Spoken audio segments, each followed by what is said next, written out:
Kripi shadow YouTube channel में आप सभी का स्वागत है।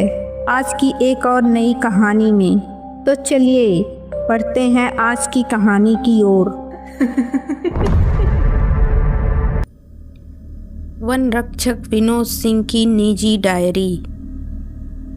यह डायरी 14 अगस्त 2002 को वन विभाग के एक पुराने स्टोर रूम से मिली। धूल मिट्टी से सनी और कुछ पृष्ठ फटे हुए थे। स्थान दक्षिणी मध्य भारत। वन परिक्षेत्र C-17। मेरा नाम विनोद सिंह है। आज मैंने इस जंगल में फॉरेस्ट रेंजर के रूप में कार्यभार संभाला। जंगल काफ़ी घना है लेकिन बेहद खूबसूरत भी। आज ज्वाइनिंग का पहला दिन था। मैं कैंप साइट पर जीप से गया। जंगल के इलाके शाम में कुछ स्थानीय गार्डों के पास गया और कुछ बातें करते करते जब मैंने जंगल C-17 के बारे में पूछा तो सबने नज़रें फेर ली और अपना कार्य करने लगे। एक गार्ड रामू ने बस इतना कहा, साहब उस क्षेत्र की तरफ रात में गश्त मत कीजिएगा। मैंने पूछा क्यों? उसने बस इतना कहा, रात के समय वह क्षेत्र सुरक्षित नहीं है। कारण नहीं बताया और चला गया। खैर, जंगल में विशेष करके रात में जंगली जानवरों का खतरा तो रहता ही है। शायद उस इलाके में कुछ हमलावर जानवर हों। यह सोचकर मैंने फिर उससे नहीं पूछा। एक शाम मैं बैठा था पर रोज से आज कुछ अलग लग रहा था। आज पहली बार महसूस हुआ जैसे यह जंगल सुनता है। मैंने महसूस किया जब मैं नाम लेकर गार्डों को आदेश देता हूँ तो पत्तों की आवाज़ जैसे बदल सी जाती है। जंगल के कुछ इलाके में रेडियो कई जगह काम नहीं करता था। खास तौर पर C-17 के बीचों बीच क्षेत्र में बिल्कुल भी सिग्नल की आवाज़ कुछ भी नहीं आती थी। शायद कोई तकनीकी खराबी हो। मैं खुद को यही समझा रहा था। दिनांक 19 नवंबर 2002। पास के गांव के इलाके का एक लकड़ी काटने वाला आदमी लापता था, जो जंगल में सूखी लकड़ियां काटने गया था। खोज के दौरान जंगल एक इलाके में कुछ पैरों के निशान मिले। निशान साफ थे, इंसान के कदमों के ही थे, लेकिन एड़ी आगे थी। मैंने दोबारा से गौर से देखा पर वह उल्टे कदमों के निशान थे। मैं थोड़ी देर सोचता रहा। गार्ड रामू ने कहा, साहब इस जंगल में कई भूतों प्रेतों का साया है। गांव के कई लोगों का मानना है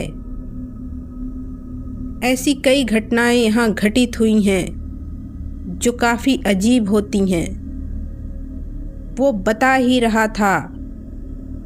मैंने उसे चुप करते हुए कहा, उसे सख्त चेतावनी दी, ऐसा कुछ नहीं होता है रामू। पर मैं उस रात सो नहीं सका। पैर के उल्टे निशानों और रामू की बातों मन में बार बार आ रही थीं। दिनांक था 21 दिसंबर 2002। रात के करीब 2 बजे। मैं कैंप में करवट बदल रहा था, तभी किसी ने मेरा नाम लिया, विनोद। आवाज़ जानी पहचानी लगी, बिल्कुल मेरे पिता जैसी। मेरे हाथ अचानक कांप गए। मैं कैंप से बाहर निकला, पर वहाँ कोई नहीं था। लेकिन मेरी टॉर्च की रोशनी में मेरे जूतों के पास ताजे कीचड़ों के कदमों के निशान थे। मैंने सोचा मैं तो वहाँ गया ही नहीं था, फिर ये किसके कदमों के निशान हैं। लेकिन मैं कैंप में ही था तो थोड़ी हिम्मत मिल रही थी। सामने जंगल भी शांत था।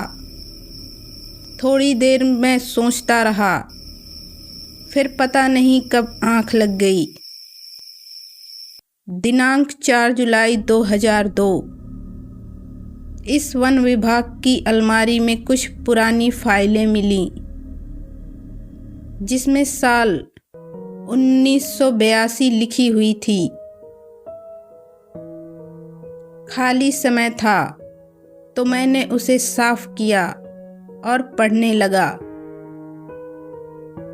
केवल नवंबर 11 में 20 साल पहले C-17 क्षेत्र में तरह से मुड़े हुए थे। ये जानवरों का हमला तो नहीं लग रहा था। शायद कुछ अजीब हुआ था। कुछ छुपाने के लिए ऐसी रिपोर्ट बनाई गई थी। दिनांक 8 मार्च 2002।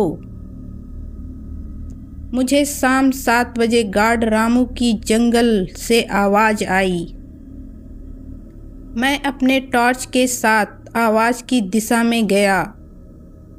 वहाँ रामू नहीं दिखा। 1-2 बार आवाज़ें लगाईं, पर कोई जवाब नहीं आया। फिर कैंप की तरफ आ ही रहा था, तभी किसी की चीख सुनाई दी। पर इस बार वह चीख किसी औरत की थी। मैंने तुरंत पीछे मुड़कर देखा तो एक पेड़ के किनारे कोई औरत पीछे पीठ करके खड़ी थी। मैं धीरे धीरे आगे बढ़ा और आवाज़ दी, कौन हो तुम? और पता है ना, शाम के वक्त यह जंगल सुरक्षित नहीं है। क्या तुम्हें कोई मदद की ज़रूरत है? वह चुपचाप खड़ी रही, बिना हिले। थोड़ी देर में वह मेरी तरफ पलटी। उसका चेहरा आधा जला हुआ था, हड्डियां दिख रही थीं। पेट में गहरा घाव था, घाव जैसे पुराने और सड़े से गए हों, क्योंकि खून बिल्कुल भी नज़र नहीं आ रहा था। जैसे वह कोई जिंदा खामोश लाश हो। अचानक वह मेरी तरफ बढ़ने लगी। उसकी उंगलियां अकड़ सी गईं। मुझे लगा आज मैं शायद जिंदा नहीं बचूंगा। गार्ड रामू को जोर से आवाज़ लगाई और जंगल से बाहर की ओर भागने लगा। भागते वक्त लगा जैसे वह भी मेरे पीछे हंसते हुए दौड़ रही हो। मैं भागते हुए पेड़ से टकराकर जमीन पर गिर गया। जब होश आया तो मैं जीवित था और अपने कैंप के अंदर था।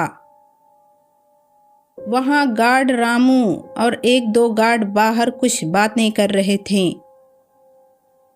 मैं उठा। रामू ने बताया, सर, आपकी आवाज़ आई थी जंगल से। हमें लगा कोई समस्या आ गई होगी। जब जंगल में हमने आपको ढूंढा तो आप वहाँ बेहोश पड़े थे। फिर मैंने रामू को पूरी घटना बताई। वह औरत कौन थी, इसकी पूरी सच्चाई कभी सामने तो नहीं आई। ना ही जंगल के करीब बसे गांव वालों को कुछ पता था। वे बस वहां चुड़ैल और प्रेतों के होने का दावा करते हैं। यह क्षेत्र ऐसा था कि कई घटनाओं में लापता हुए लोगों का कुछ पता नहीं चला। ना ही उनके कभी लाश मिले और ना ही शरीर का कोई हिस्सा या हड्डियां। जानवर भी शिकार की हड्डियां छोड़ देते हैं, पर यहाँ तो कुछ अजीब था। अब मेरा ट्रांसफ़र हो चुका है। वन विभाग के अधिकारियों ने अब उस क्षेत्र को नो गोइंग जोन घोषित कर दिया और कटीली तारों से उस जगह का घेराव कर दिया गया है।